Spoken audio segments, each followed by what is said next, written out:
She ran from vows and veils straight into a stranger's barn. He offered her hay, not questions. Before we dive in, hit that subscribe button and drop a comment. Where in the world are you watching from? The rain had been falling for hours, a steady, rhythmic drumming on the old tin roof that usually lulled Thomas into sleep. But tonight, something felt off. Restless, he sat by the stove in his dimly lit kitchen, the wood crackling inside as he sipped lukewarm coffee from a chipped mug. Outside, the wind howled through the trees lining the edge of his field, bending branches like they were whispering secrets to the earth. It was just past midnight when he heard it. A knock, not at his front door, but faint and hesitant, coming from the direction of the barn. He stood slowly, setting the mug down with a quiet clink. The barn was a few dozen yards away, barely visible through the sheets of rain. Grabbing his jacket and flashlight, Thomas stepped out into the storm. The air slapped him with cold, the mud clinging to his boots with every step as he made his way across the gravel path. The barn loomed ahead, its doors slightly ajar, and the light inside flickered. He'd left it on earlier while checking on a calf. Another knock, softer this time. He pushed the door open wider. Standing just inside was a woman. Her coat was soaked through, hair plastered to her cheeks, her arms wrapped tightly around herself like she was holding her body together. Mud splattered her jeans and the edge of a duffel bag at her feet. She looked up as he entered, eyes wide and unsure, lips trembling more from uncertainty than cold. "I'm sorry," she said, voice barely above a whisper. "I didn't know where else to go." Thomas didn't speak right away. He just looked at her, really looked. The kind of look that wasn't searching for answers, just trying to understand. He could see she was scared, not of him, but of something bigger, something behind her, something she wasn't ready to talk about. "You can stay," he said simply. "There's hay in the back, it's dry. Not much, but it's warm." She blinked, surprised by the lack of questions. "Thank you," she whispered. Thomas nodded once, then turned to leave. Just before he stepped back out into the rain, he paused.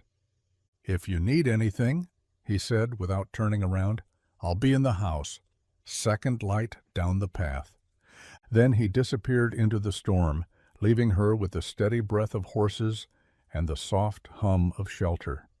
The smell of hay clung thick in the barn, sweet and earthy, mixing with the distant scent of horses and rain.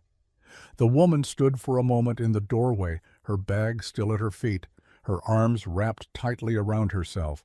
She didn't ask any more questions, and Thomas didn't offer any explanations. He just walked over to a wooden shelf tucked between two stalls, grabbed an old wool blanket folded neatly beside a few tools, and held it out to her. "It's clean," he said, nodding toward a stack of straw bales near the far wall. "You can bed down over there. It stays dry even in storms like this." She reached for the blanket slowly, as if unsure whether to trust the gesture. Her fingers brushed his, cold and trembling, and then she pulled it close to her chest like armor. "No, thank you. No more apologies. Just a small nod, the kind that says more than words could carry." Thomas gave her space, turning to check on the horses without another word. He moved through the stalls with a calm, practiced ease, brushing one gently on the muzzle, topping off another's feed. She watched him for a moment, then silently made her way to the corner he'd pointed out. The hay was soft enough, the blanket thick enough, and for the first time all day she exhaled without panic behind it. She laid down facing the stalls where the gentle breath of the horses rose and fell like lullabies. One of them, a dapple-gray mare, stepped closer to the edge of the stall, watching her curiously. She smiled just faintly and whispered, "Hey there." The mare blinked, then dipped its head slightly, as if in reply. Thomas gave one last glance from across the barn, then dimmed the overhead bulb. "I'll lock the main doors," he said over his shoulder, "but I'll leave the latch easy. You ever need out, just pull." She didn't answer, just curled into the blanket, her bag close beside her. and in the hush of hay and hooves she closed her eyes. For the first time in weeks, she slept. The sky turned from slate to gold, soft light pouring over the fields like a quiet apology for the storm the night before. Inside the barn, the air had turned cooler but dry, carrying the scent of morning dew, old wood, and horses stretching awake in their stalls. Thomas stepped in just after 6, expecting to find her still asleep. But she was already up, standing near the feed buckets, a little uncertain but trying. She had rolled the blanket neatly, stacked her bag against the wall, and was holding a pitchfork awkwardly, like she'd seen it in a movie once but wasn't sure which end to trust. Thomas raised an eyebrow. "You planning to scare the cows or feed them?"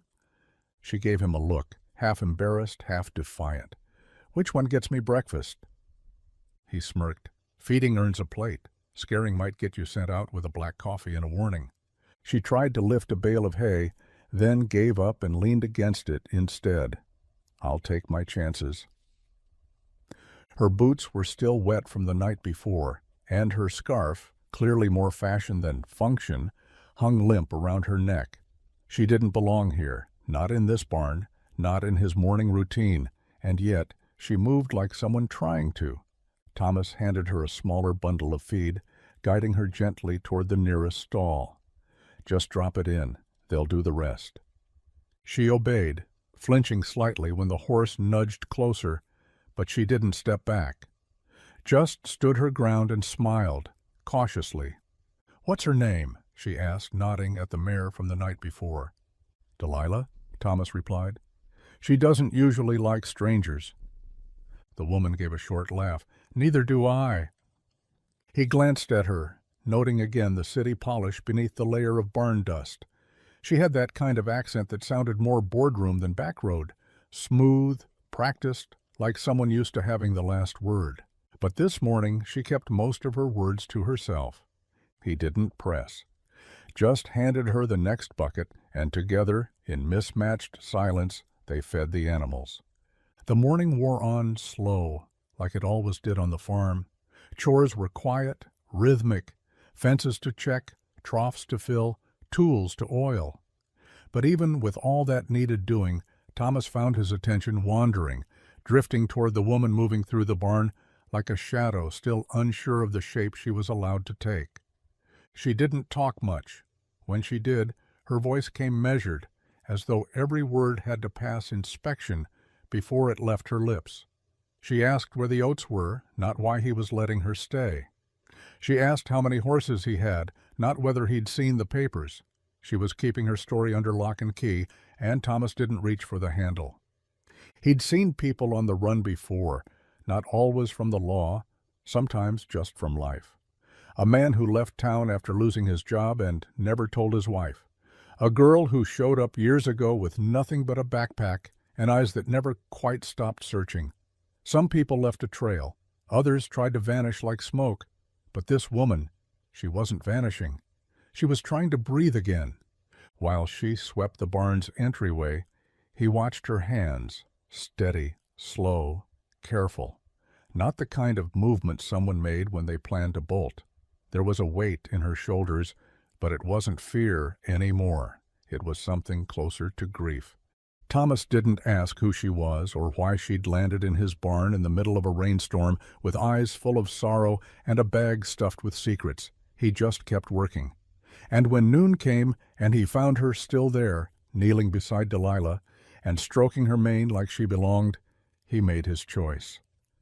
"You can stay as long as you need," he said, barely looking up from the axle he was fixing. She paused, fingers stilled in the horse's mane, then turned to him slowly. "Why?"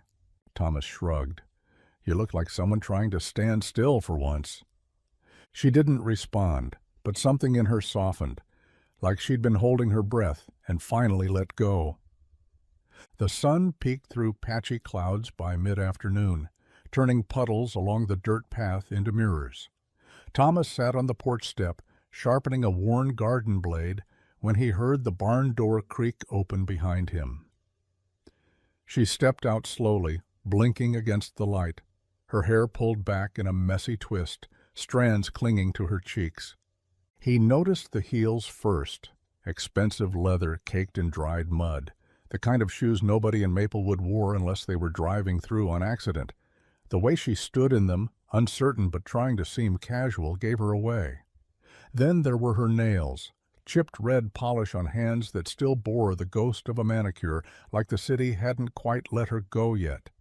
She made her way across the yard carefully, heels sinking into the soft earth, her duffel bag slung over one shoulder. "Is there somewhere I can wash up?" she asked. Thomas nodded toward the outdoor spigot near the shed.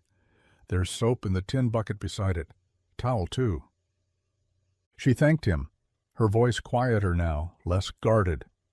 As she bent over the faucet, splashing water onto her hands, the silence broke. A phone rang, sharp, jarring.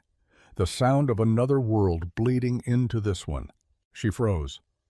It came from her bag, muffled but insistent. Her shoulders tensed, breath catching in her throat, like the ring had yanked her back to wherever she came from.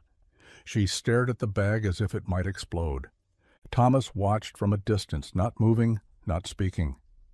After a moment, she pulled the zipper open just enough to reach inside and silence the phone. No glance at the screen, no answering, just a long, shaky exhale as the barnyard fell quiet again. Thomas stood, slowly brushing dust from his jeans. "You expecting trouble?" She looked up, eyes unreadable. "Not trouble," she said. "Just people who don't take no for an answer." He nodded once, understanding more than he let on. He didn't press, didn't ask who or why, just offered a simple truth. Well, they won't find much signal out here. And with that he turned back to his work, leaving her to scrub the city from her hands. The morning began like the others, mist curling low over the fields, the sky soft and pale, the barn alive with quiet movement. She had started folding blankets from the hayloft, her duffel bag slouched at her feet, zipper half open from the night before. Thomas was outside feeding the chickens, his boots crunching over gravel, the soft cluck of hens filling the air. She bent to grab the bag, and that's when it happened.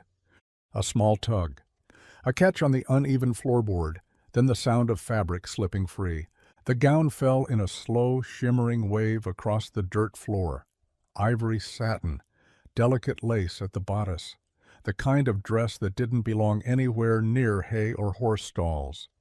It lay there for a breathless moment, glowing faintly in the morning light like a secret too heavy to keep hidden. She didn't move.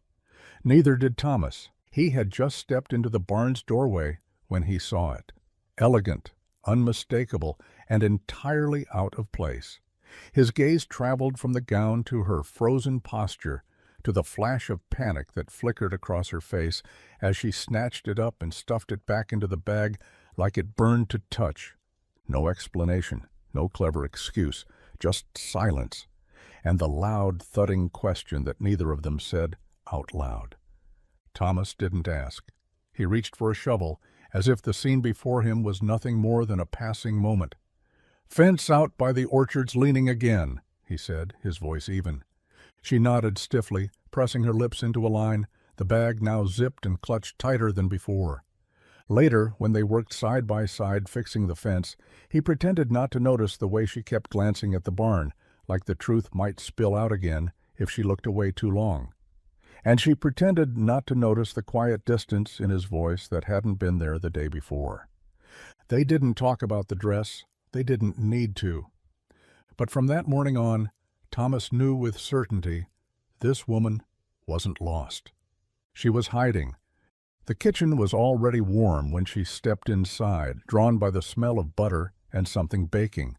Thomas stood at the stove, spatula in hand, flipping 2 eggs with the kind of quiet care that only came from habit.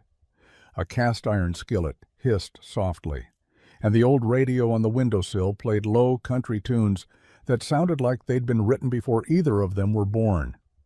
He didn't look up when she entered, just nodded toward the table. "Coffee's fresh, sugar's in the tin, creamer if you want it, but I warn you, it expired last week." She smiled faintly, grateful for the normalcy. "I've had worse." She poured a cup and sat, watching him move around the kitchen with unhurried purpose. The biscuits came out next, golden, slightly uneven, but clearly homemade. He dropped one on each plate, added the eggs, and set them down in front of her like it was the most natural thing in the world.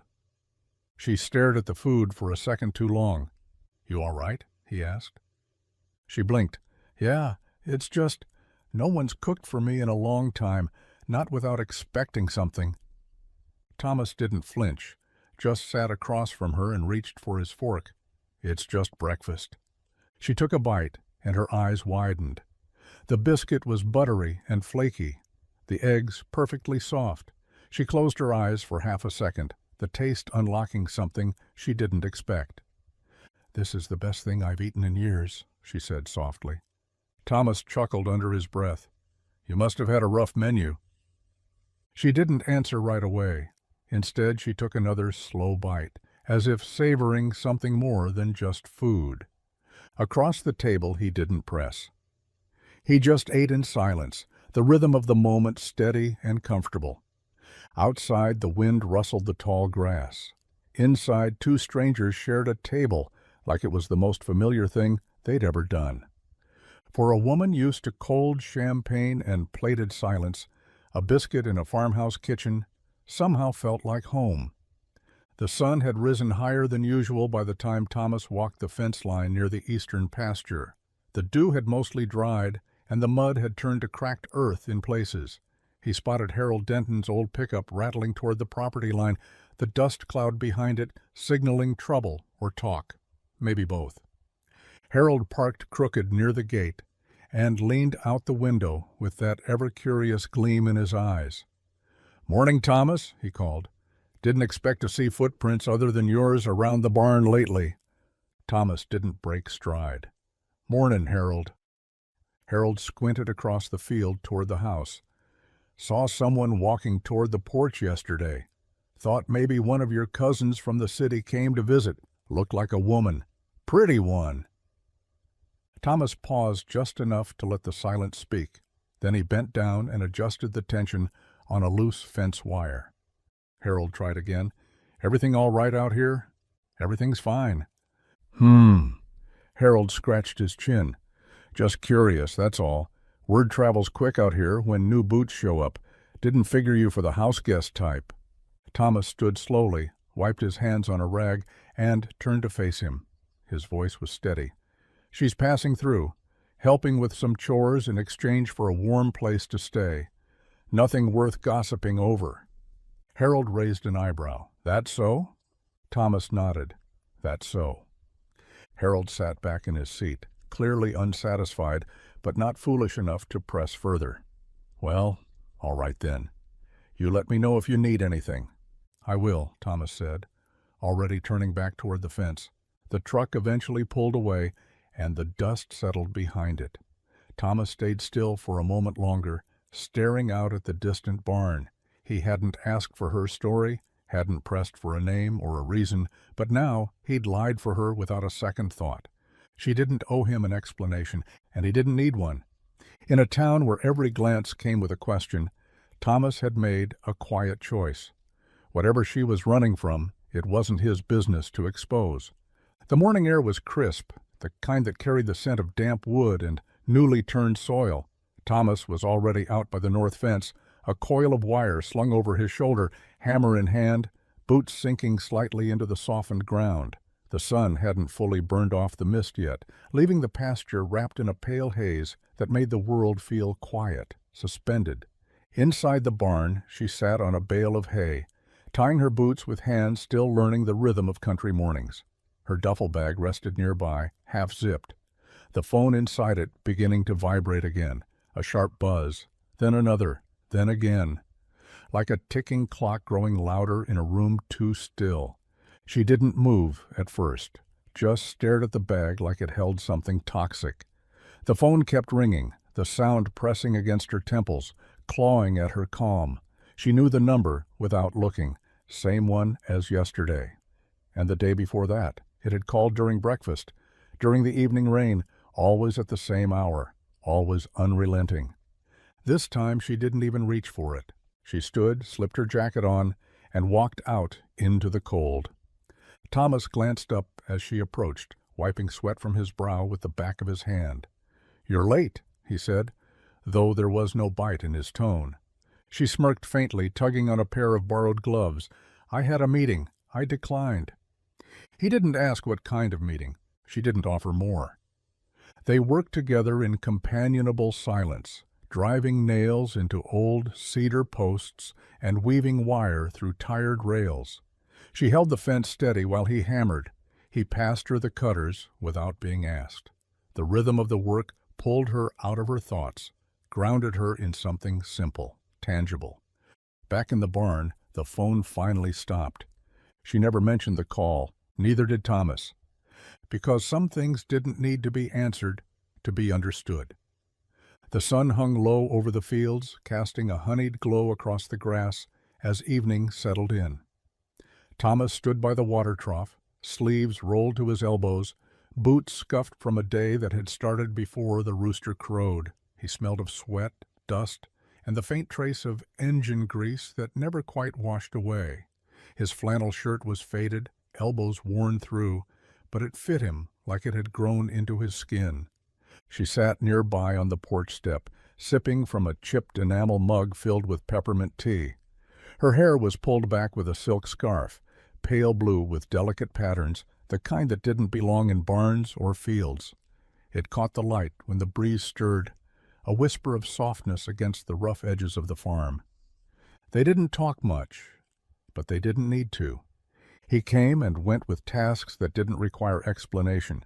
She followed where she could, offering a hand, a gesture, sometimes just presence. And when they paused, whether at the fence line or under the old oak near the pasture, the silence stretched between them like a bridge, not a wall. She watched him now as he worked, hammering something into place with a calm patience. There was nothing polished about him. He didn't glance at mirrors. He didn't measure his worth by words or wins. And yet, she felt steadier near him than she ever had, surrounded by wealth and noise. Thomas eventually looked up, catching her eye. He gave a slight nod, acknowledging her without expectation. She nodded back, lips curling just slightly. Two people who didn't fit the same world. One born into hard labor and worn routines. The other raised in a maze of meetings, marble floors, and muted pain behind expensive smiles. But somehow, here on this porch, with dusk unfolding and the crickets beginning their song, the difference didn't feel like a gap. It felt like balance. And though nothing was said, something passed between them, a shared breath, a silent truce, and maybe the beginning of something neither of them had planned on finding.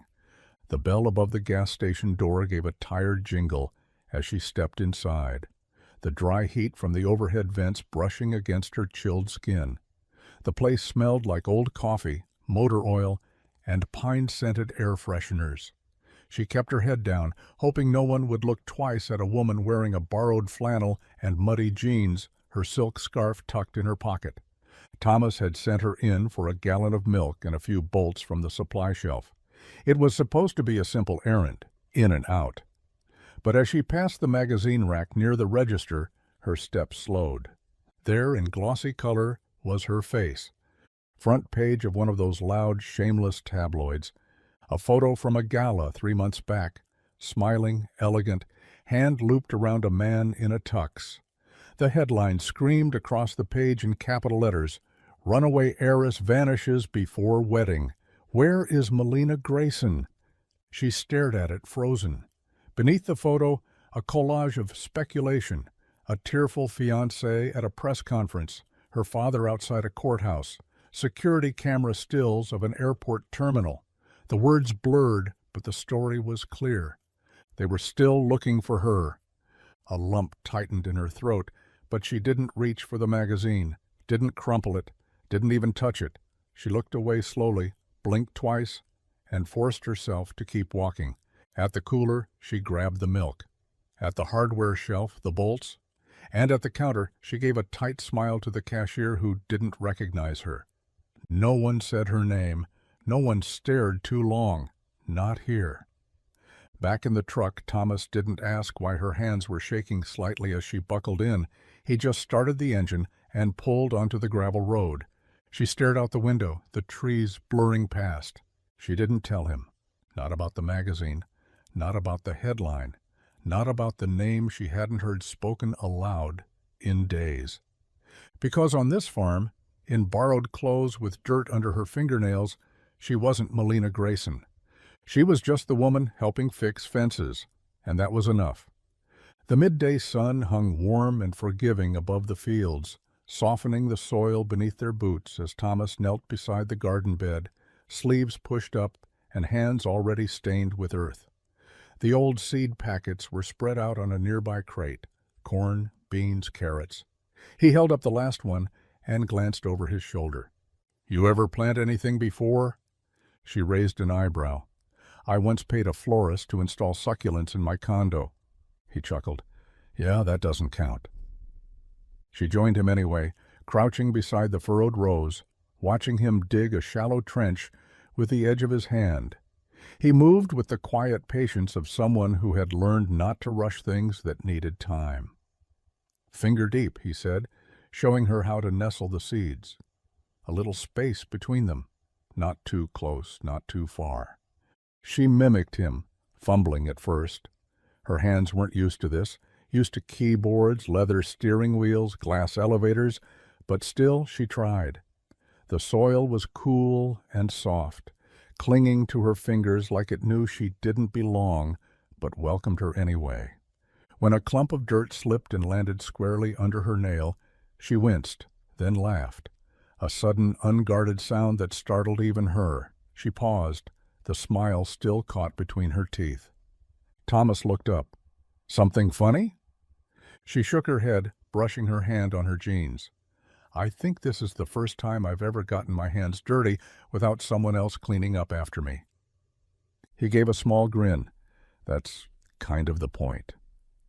She looked down at her fingers, smudged, unpolished, imperfect, and then back at the neat little row of seeds they'd buried together. "It feels good," she admitted quietly. "Like something I earned." Thomas didn't say anything. He just handed her the next packet and moved to the next row. And there, under a wide sky and a rhythm of shared silence, she planted something more than carrots. Something small, something honest, something that didn't need to be hidden. And for the first time in weeks, the laugh stayed with her. The barn was quiet that night, the kind of stillness that made every creak in the rafters feel louder than it should. The horses had long since settled, their steady breaths rising in the warm air. She sat alone at the small wooden desk Thomas kept near the feed chart, a stub of pencil in hand and an old notepad in front of her, its pages yellowed and curled at the edges. For a while she just stared at the blank paper. The words had been caught in her chest for days, maybe longer. All the things she hadn't said when she left. All the truths she never dared voice. But now, with only the hum of the stove and the occasional shuffle of hooves around her, she began to write. She didn't start with "Dear." It felt wrong. She wrote his name, just his name. Then the truth. Why she ran, why she felt like a guest in her own life. How the wedding had become a theater production she didn't believe in. How every time someone told her she was lucky, she felt like she was drowning in someone else's good fortune. How she smiled through things that felt more like cages than choices. And how the moment she stepped into this quiet barn, in clothes that didn't match and hair pulled back with twine instead of silk, she finally felt like a person again. She filled 3 pages, carefully, slowly, honestly. Then she folded them once, twice, held them between her fingers like maybe she would mail it. Maybe he deserved the truth, even if it came late. But the fire in the stove was low, glowing red in the corner of the room. She stood, walked over, and opened the small iron door. For a long moment she hesitated. Then she fed the letter in, page by page. The flames curled each one, darkening the edges, turning confessions into ash. No one would ever read it. And maybe that was the point. Some truths were meant to be felt, not shared. And this one, This one was hers to let go. The rain started in the early afternoon, slow and steady, a whisper across the roof of the house. By dusk it had turned into a downpour, sheets of water pounding against the windows, wind howling through the trees like it was trying to pull the whole world sideways. Thomas stood on the porch, arms crossed, watching the gravel driveway disappear beneath a thin river of mud. She joined him quietly, a blanket wrapped around her shoulders, hair damp from a dash to the barn. "The road's gone," she said, not quite surprised. He nodded. "Flooded at the bend near Denton's field. You're not going anywhere tonight." She didn't seem disappointed, just stepped closer, the rain misting her face as thunder rolled low in the distance. The power went out just after 6. A soft snap, then darkness. Thomas didn't flinch. "Happens every year," he muttered, already reaching for the matches in the drawer. They lit 3 candles, one on the kitchen table, one near the stove, and one that flickered on the windowsill. The old farmhouse glowed gold and warm, like a memory brought back to life.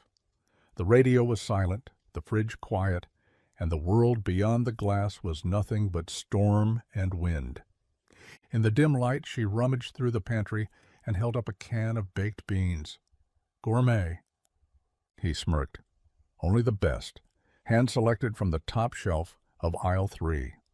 They sat on opposite sides of the kitchen table, spoons tapping gently against metal.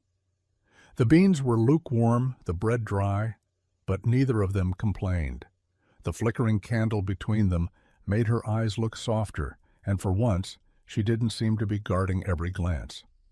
When the thunder cracked loud enough to rattle the windows, she laughed, a full, unfiltered sound that filled the room.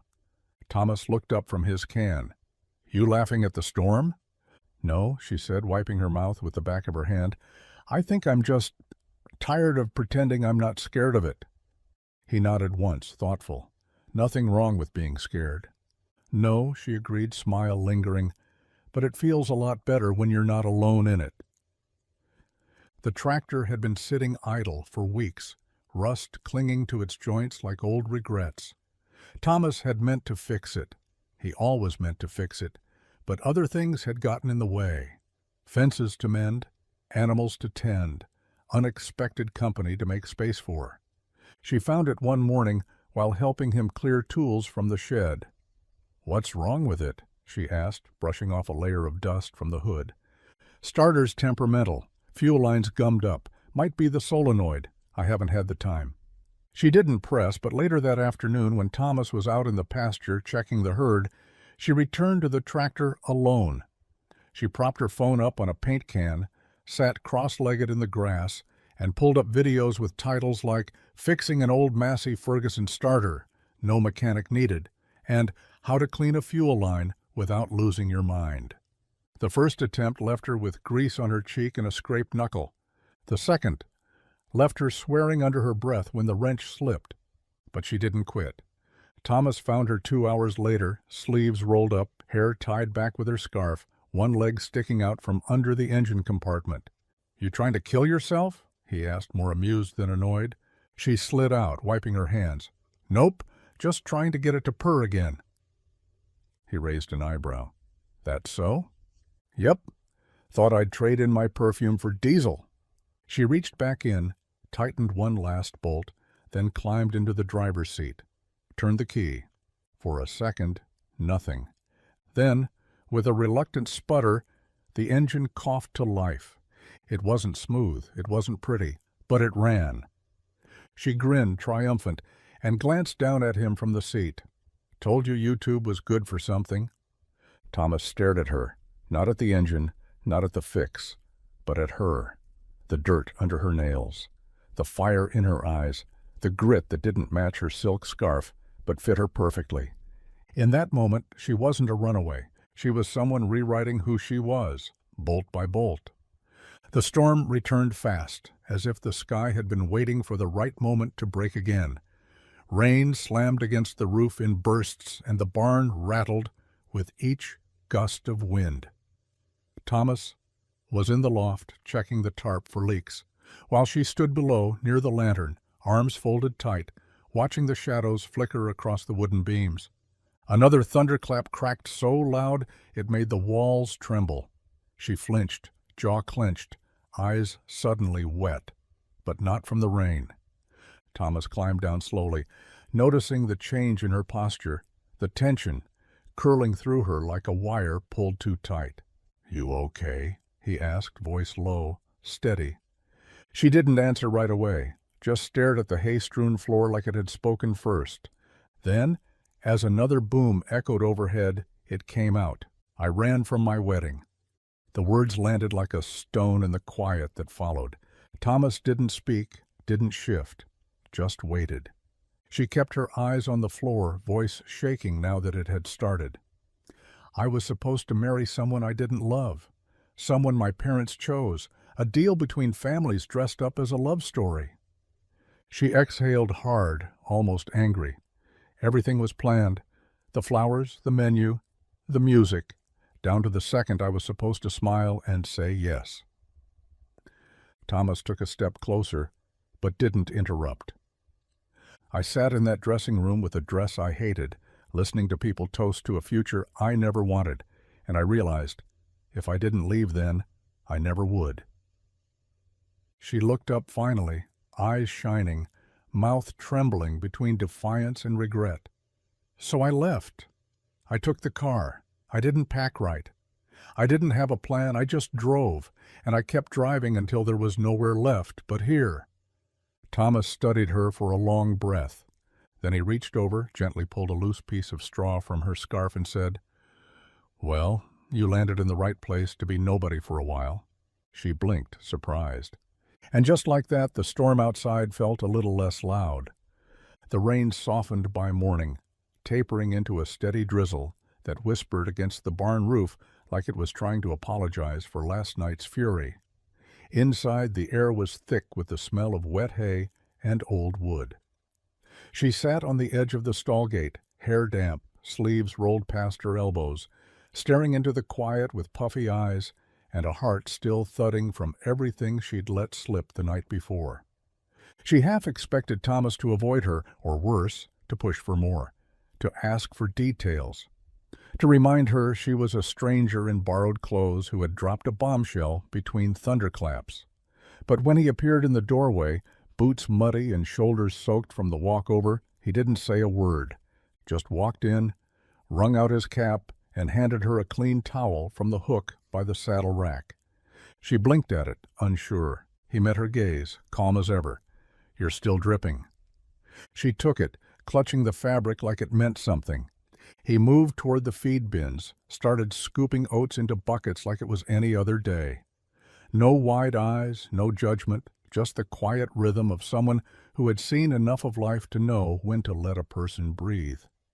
She stood slowly, unsure how to step back into normalcy after laying her truth bare like that. But then Thomas, still measuring out the grain, said over his shoulder, "Everyone runs from something." She looked up. He kept working, never turning. "You're just doing it in heels." It startled a laugh from her, a soft, surprised thing that slipped out before she could stop it. She wiped her face with the towel. "They're ruined, you know." He glanced back, a hint of a grin tugging at his mouth. "Then maybe you'll stay long enough to wear out a pair of boots instead." She didn't answer, but for the first time since she arrived, the idea didn't scare her. The sound reached them before the sight did. Gravel crunching beneath heavy tires, slow and deliberate, like something coming that didn't intend to turn around. Thomas looked up from the chicken coop, wiping his hands on a rag. She was nearby, kneeling in the garden, pulling weeds with dirt-stained gloves and the sun on her back. For a second the world was still. Then the black SUV came into view, crawling up the long driveway like a shadow with headlights. She froze. Thomas noticed the change in her posture immediately, the way her shoulders stiffened, the way her fingers clutched the weeds like she needed something to hold on to. Her breath hitched, and the blood drained from her face as the vehicle rolled to a stop in front of the house. The door opened, and out stepped a man in a sharp charcoal suit, his hair wind-swept but deliberate. expression tight with worry and something harder beneath it, control. He didn't look around, his eyes locked on her like they'd been searching across maps and miles.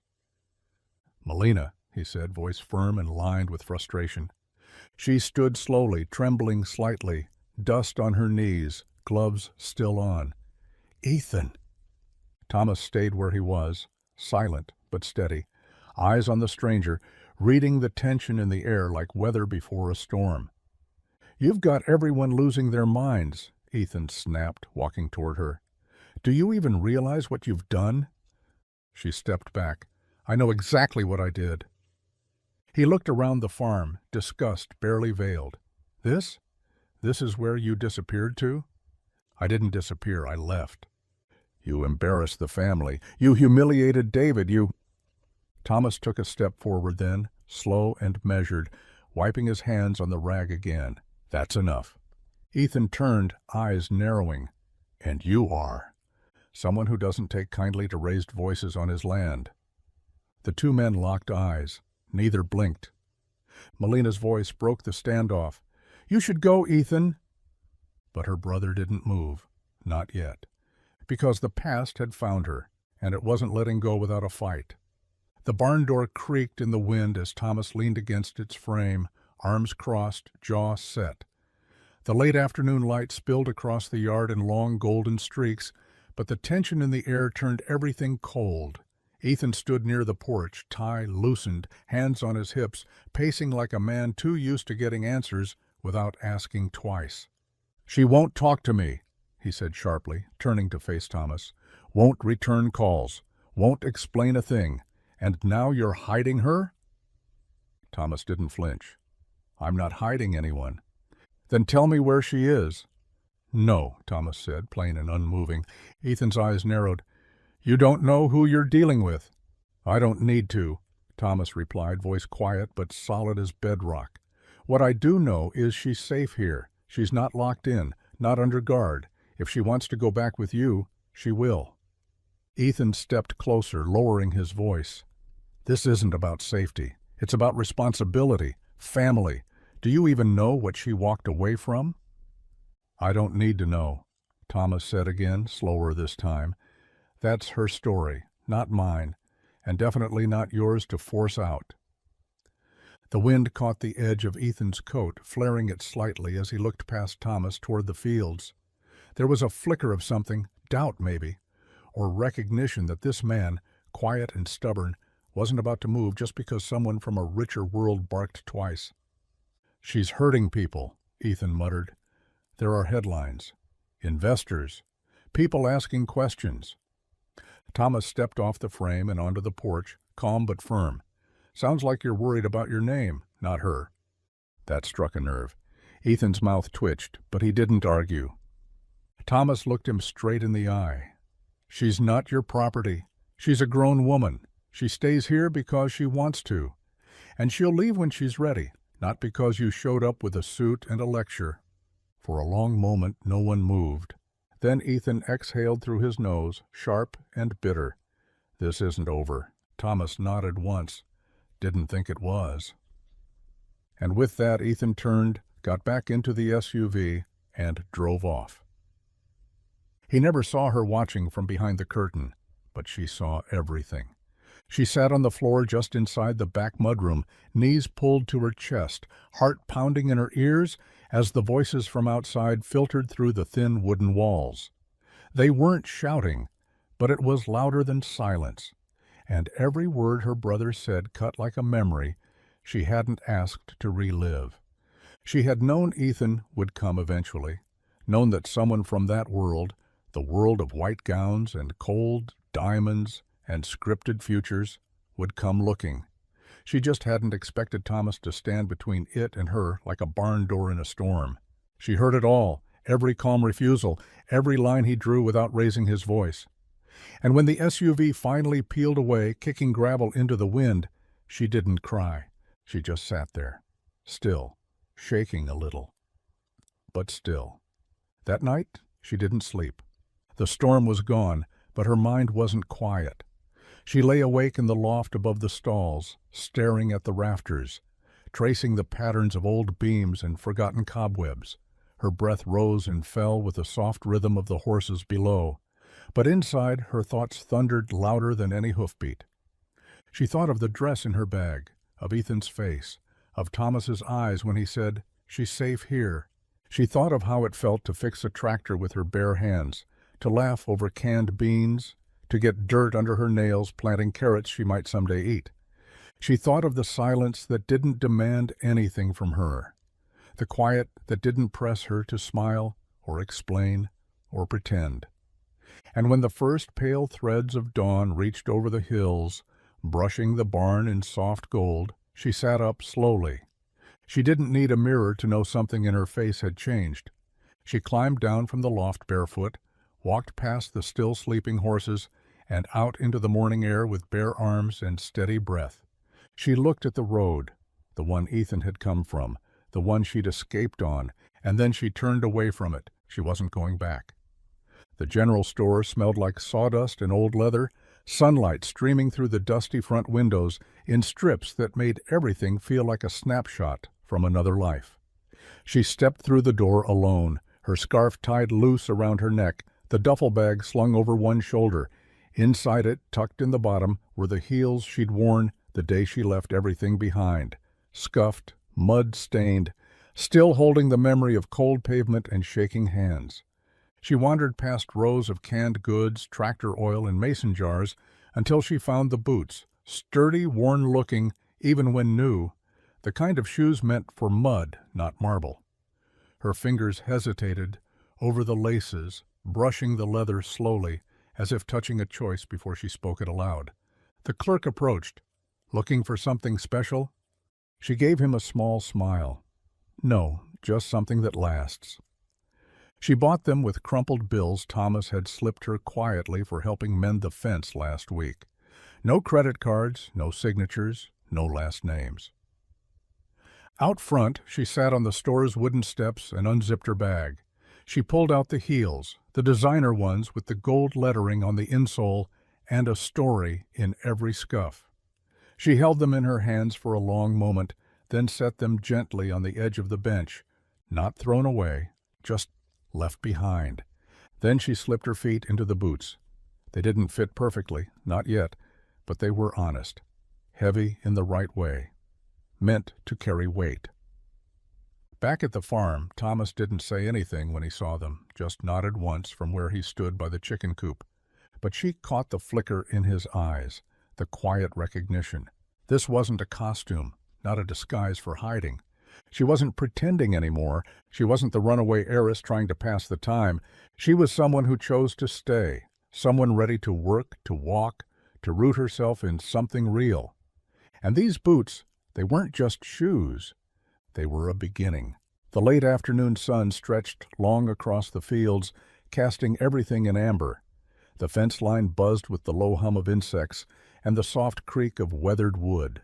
Thomas was tying off a new section of wire, his hands moving with quiet precision.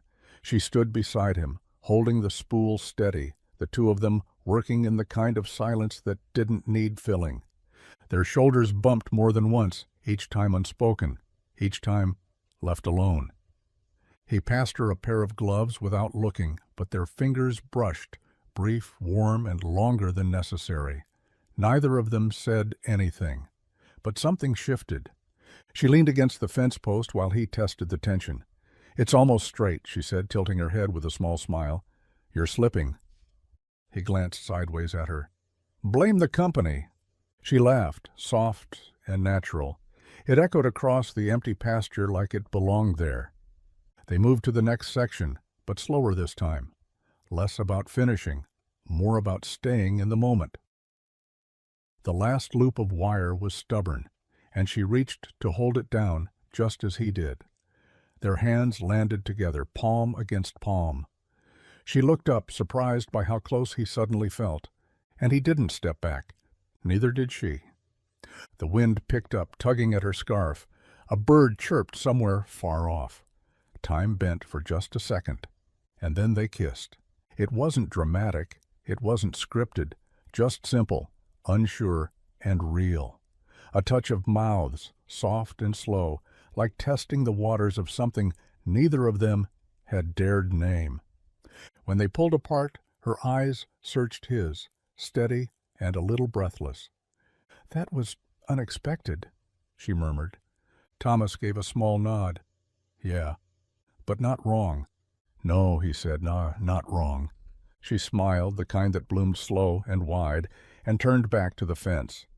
They finished the last wire together, side by side, hands still warm.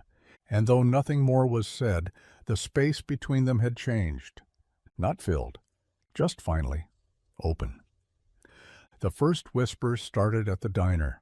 Mrs. Talbot, who sat by the window every morning with her crossword and too much cream in her coffee, spotted the stranger in boots and a borrowed flannel walking beside Thomas on Market Street. They didn't hold hands. They didn't need to. The way their shoulders leaned just slightly toward each other said enough.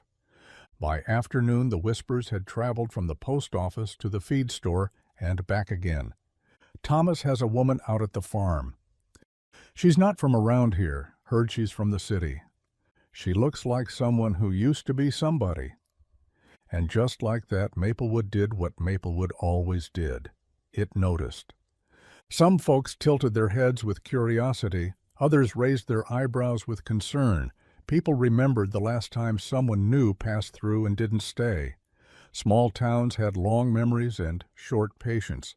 But this felt different.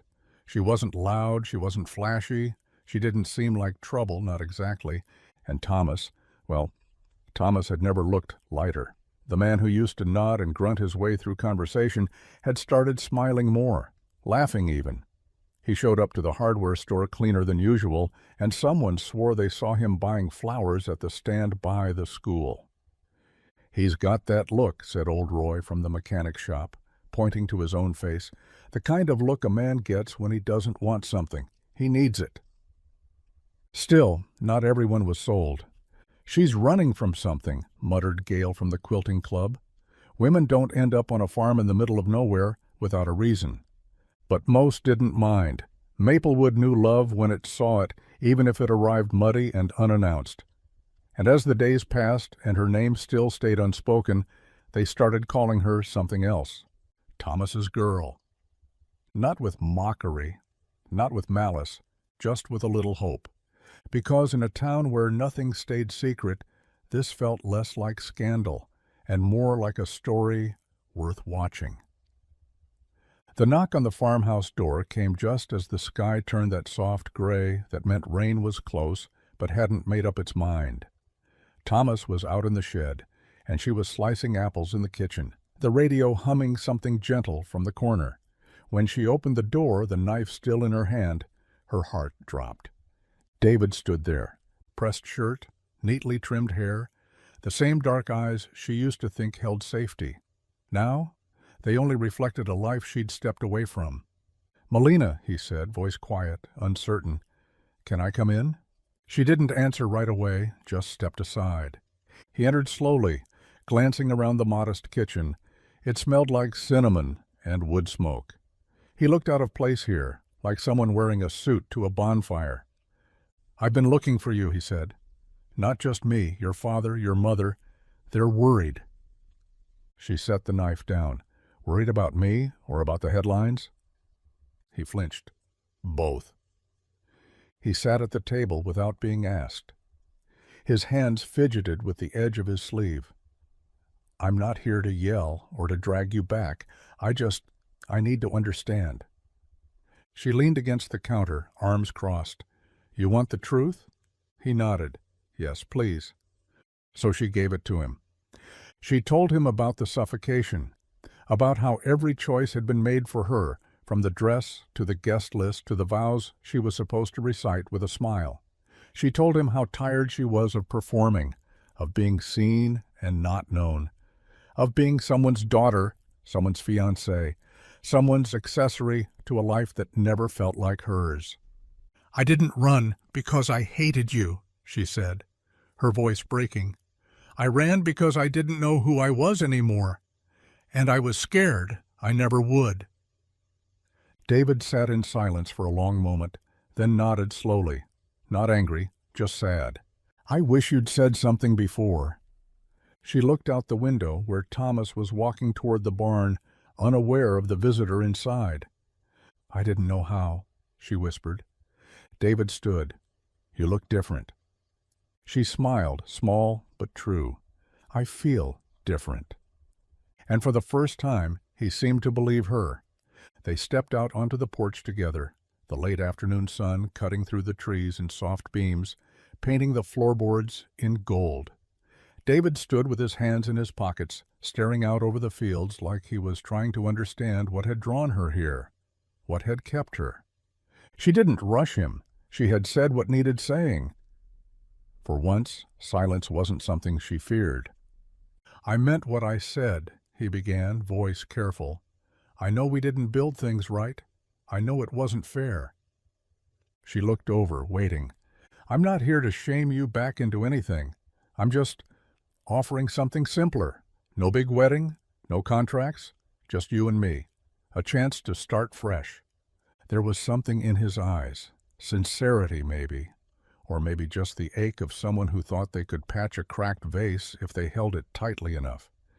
She reached for the railing, her fingers curling around the worn wood. I believe you mean that, she said softly. And a few weeks ago maybe I would have said yes just to stop the world from spinning. He turned to her, hope flickering. But no. The word came gently, but firmly. No, she repeated, stronger now. Because I'm not the person you proposed to. I'm not even the person who left that night. Her voice didn't shake. Her hands didn't tremble. She wasn't hiding anymore. David swallowed hard, nodding slowly. So this place, it changed you? She looked out at the field, where a lone figure in flannel was checking the fence line. She thought about dirt under her nails, canned beans by candlelight, the kiss by the fence post, and the boots still sitting by the back door. No, she said, it reminded me who I was before I got lost. David stepped back, his sadness quieter now. Then I hope you never lose her again.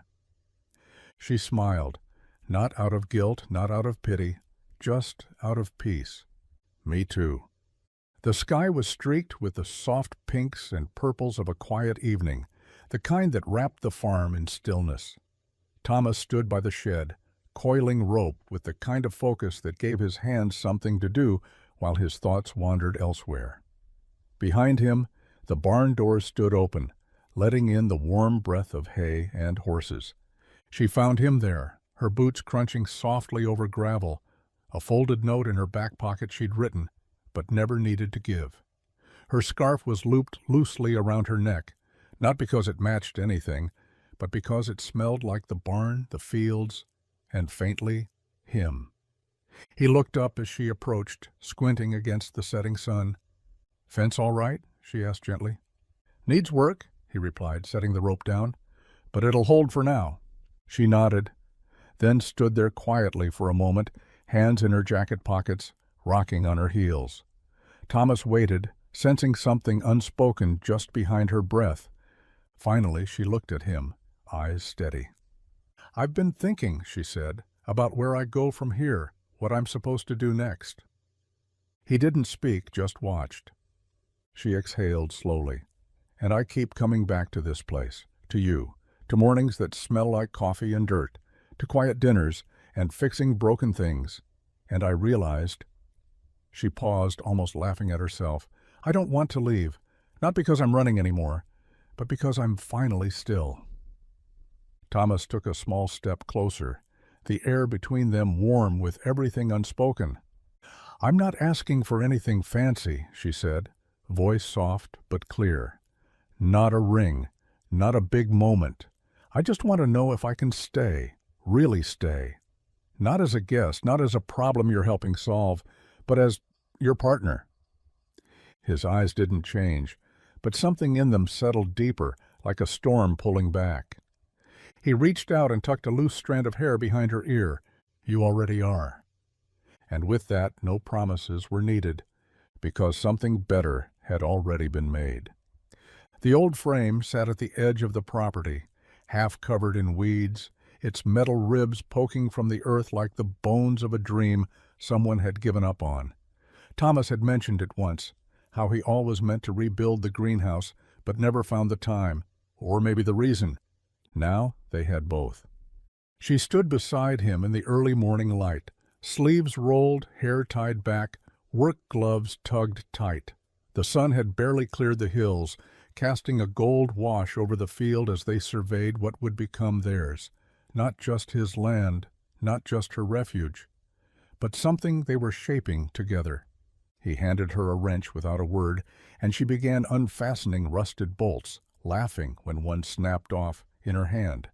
"Guess these don't age like wine," she said, holding up the ruined piece. Thomas chuckled. "They've been waiting a while." They worked side by side for hours, measuring beams, cutting panels, laying out the skeleton of something small but alive with possibility. Dirt dusted their faces, sweat soaked through cotton, and more than once they stopped to just look at it, the shape of what was coming into view. He taught her how to drill anchors into the ground. She showed him how to level a frame using just a string and a nail. Every shared task felt like stitching pieces of themselves into something new, not perfect, but real. During a break, she sat on the grass with her knees pulled up, looking at the structure rising behind them. "Feels like planting more than seeds," she said. Thomas nodded, wiping his hands with a rag. "Feels like putting down roots." She looked over at him, eyes soft, lips curved. "I didn't think I'd ever do that again." "Me neither," he admitted. The wind shifted gently, rustling the plastic sheeting still waiting to be laid. Overhead, the clouds moved slow, like the sky itself had stopped to watch. They weren't just building a greenhouse. They were building something they'd never dared name before. A future. The sun was warm on the back of her neck as she walked through the town square, a basket of fresh produce tucked in her arm. The Saturday market buzzed around her, neighbors chatting over tomatoes, teenagers juggling paper bags, the scent of cinnamon rolls drifting from the bakery window. She moved through it quietly, smiling, nodding, invisible enough to feel safe. Until a small voice stopped her near the flower stand. "Are you the princess who moved to the farm?"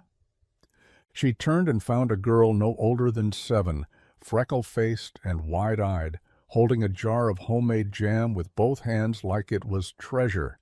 The question hung there, curious, but without any trace of malice. "Excuse me?" she asked, crouching slightly to meet the girl's eye. The little one rocked back on her heels. "My friend said a princess came here and lives with the man who fixes everything. You have fancy hair and boots like the teachers on picture day. So I thought, maybe it's you." She blinked, taken off guard, then laughed. A real laugh, full and surprised. "No," she said gently, her voice softer than she meant. "I'm not a princess." The girl tilted her head. "But you used to be?" She thought for a second, then nodded slowly. "Kind of. I used to be someone else, someone with a lot of dresses and parties and people telling me who I was. And now? Now?" She looked past the market, toward the hills that cradled the farm. "Now? I'm just a girl who got lost and found herself again in the dirt." The little girl nodded like that made perfect sense. "That sounds better than being a princess." She smiled. "Yeah, it is." The girl grinned, then skipped off to join her mother. As she watched her go, she caught the gaze of an old woman at the jam table, who winked knowingly. She straightened up, adjusted her basket, and walked on. No tiara, no title. Just someone becoming exactly who she was always meant to be. Thomas left before sunrise, heading out to a neighboring farm to help mend a busted irrigation line. He said he'd be gone all day. Didn't think much of it when she kissed his cheek and packed him a lunch, though she'd seemed unusually eager to wave him off. The moment his truck disappeared over the hill, she set the plan in motion. It had started weeks ago with a joke, her teasing him about the barn, the peeling paint, the way the red had faded into something closer to rust and memory.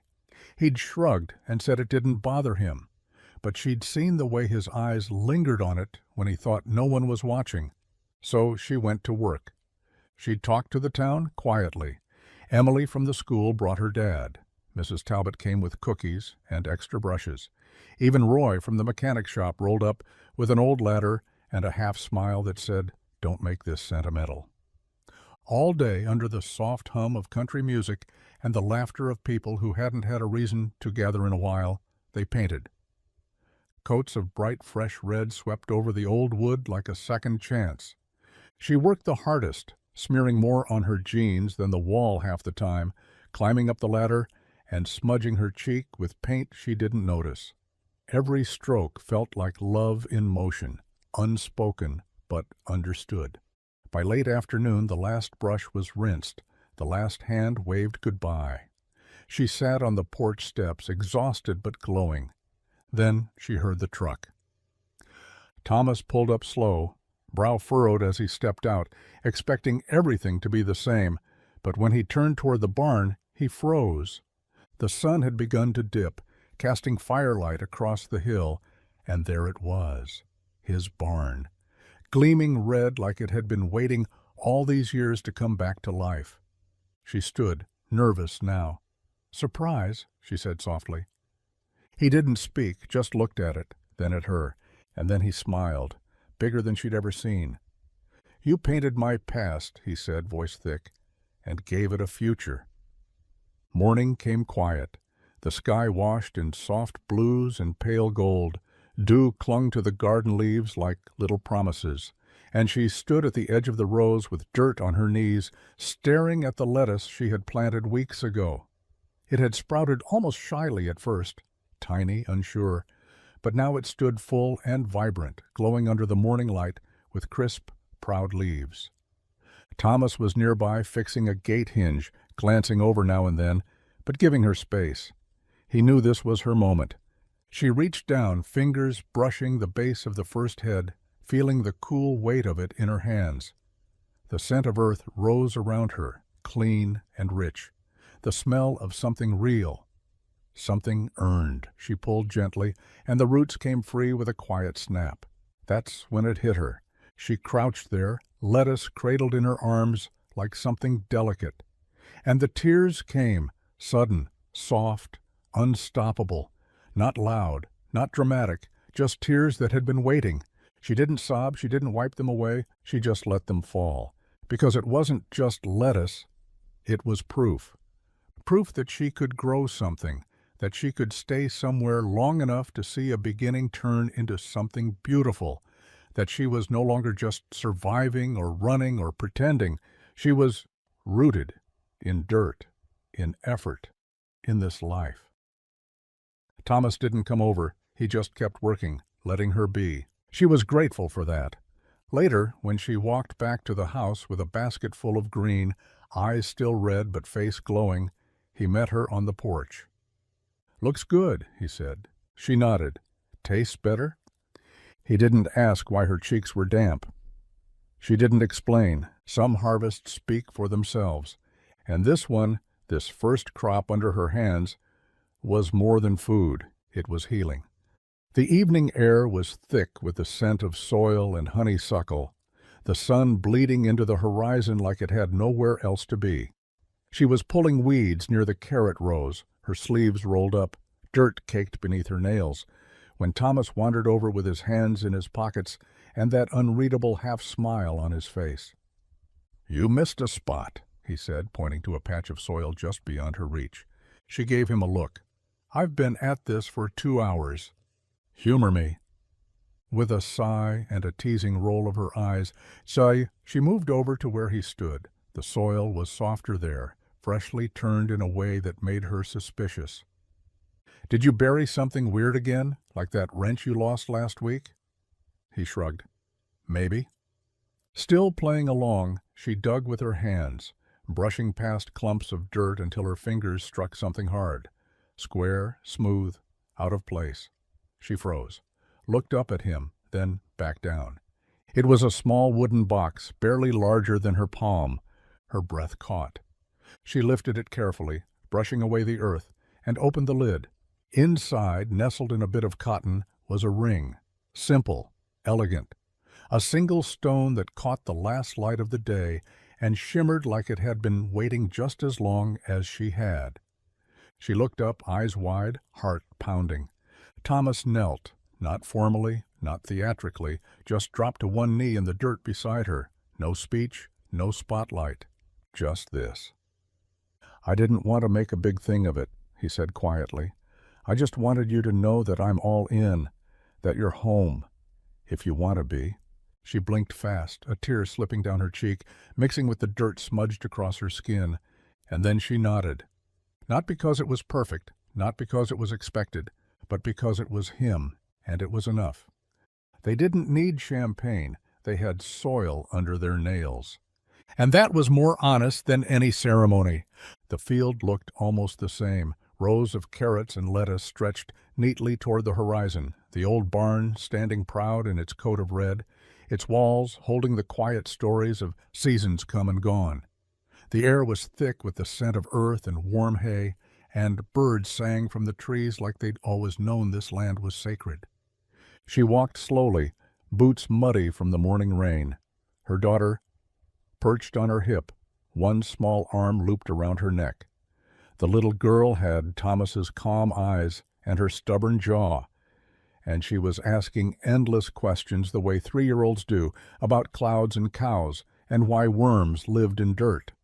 As they reached the carrot row, she paused, crouched down, and ran her free hand through the soil. "Right here," she said softly. The little girl tilted her head. "What's here, Mama?" "This," she smiled, "this is where everything changed." The child blinked, curious.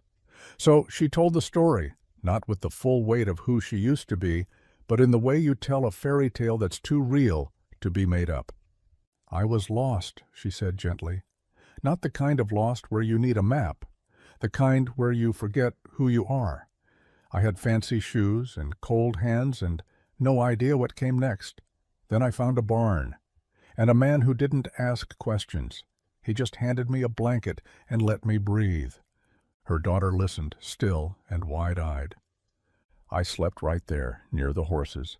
I didn't know it then, but that was the first night of my real life." She stood, brushing her knees, shifting her daughter's weight. In the distance, Thomas was waving from the porch, a mug in one hand and flour on his shirt. "And now?" the girl asked. "Now," she said, turning toward home, "I'm not running any more."